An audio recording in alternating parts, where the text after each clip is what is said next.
Disney book, Cinderella. There once was a young girl named Cinderella.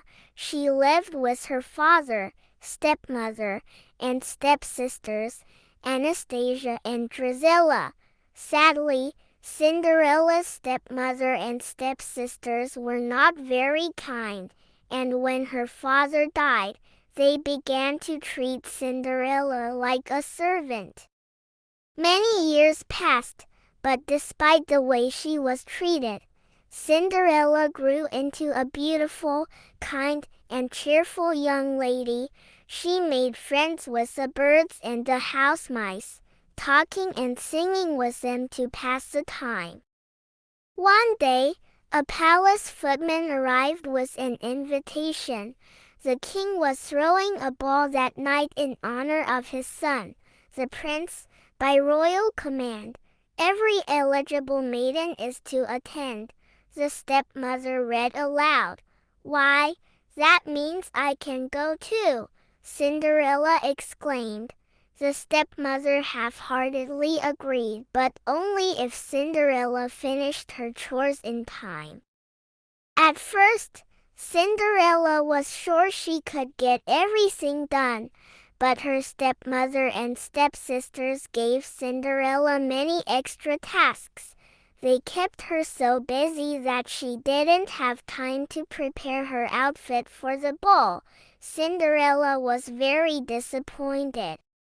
What Cinderella didn't know was that her animal friends Jack, Gus, and the others had spent the entire day turning a simple dress into a pretty ball gown for their friend.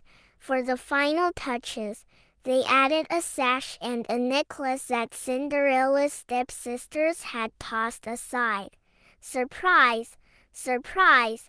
Surprise!" they sang, as they presented the gown to Cinderella.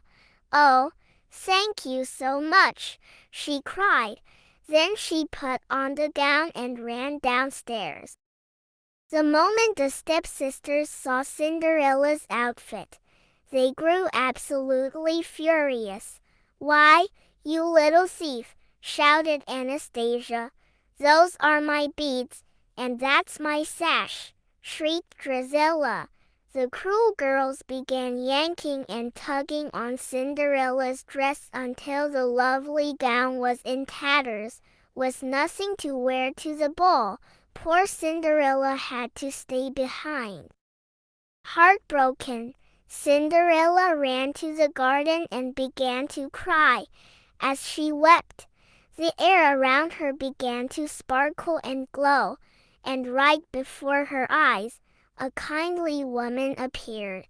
"Dry those tears," said the woman. "You can't go to the ball looking like that." And then she held up a magic wand. Cinderella's eyes grew large. "Then you must be your fairy godmother," the woman finished. "Bibbidi-bo-bidi-boo," she said, and with a wave of her wand, a pumpkin turned into an elegant carriage. Cinderella's animal friends became stately horses, a coachman, and a footman. Finally, her dress was transformed into a beautiful ball gown, and her shoes became dainty glass slippers. "Oh, it's a beautiful dress," Cinderella exclaimed. The fairy godmother urged Cinderella to hurry off to the ball. "But you must leave by midnight," she warned, "for after that, the spell will be broken." At the palace, the ball was just beginning. The prince stood dutifully greeting each of the maidens the king had invited. Just then the prince spotted a beautiful girl standing alone on the balcony. It was Cinderella. He rushed over to her and bowed, enchanted by the lovely stranger. Cinderella and the prince spent the rest of the evening together, walking in the palace garden, dancing, and gazing into each other's eyes, and before they knew it, they had fallen in love.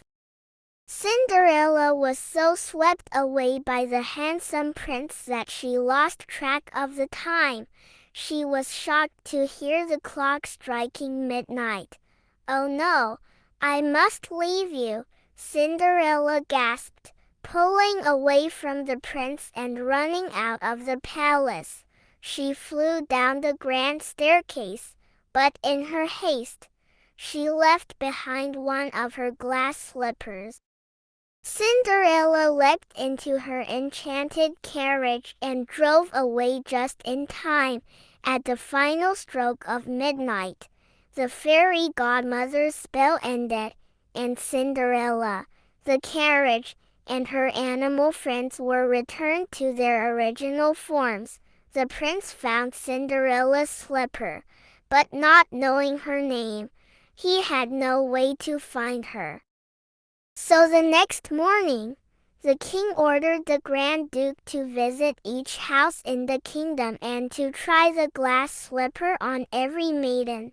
The girl whose foot fit the tiny slipper would become the prince's bride.